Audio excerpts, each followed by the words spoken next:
సంద్రాలావతల ఓ దేశము పొట్ట సెతవట్టి బయలెల్లితి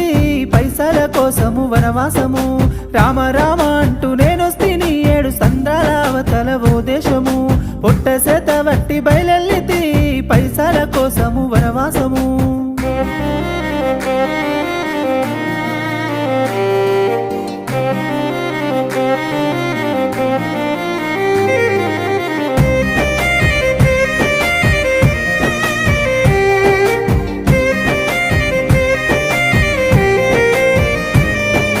చదువుకున్న చదువు కిలవలేకపాయే చెప్పులరుగా తిరిగిన కొలువు దొరకపాయే వ్యవసాయం చేద్దామంటే సొంత భూమి లేక మూలకున్న ముసలి దాని సొమ్ములమ్మి ఏజెంటు చేతుల పైసలు నేబోసి వీసా చేత బట్టి ఇండిగో ఫ్లైట్ ఎక్కి రామ రామ అంటూ నేనొస్తిని 7 సంద్రాలావతల ఓ దేశం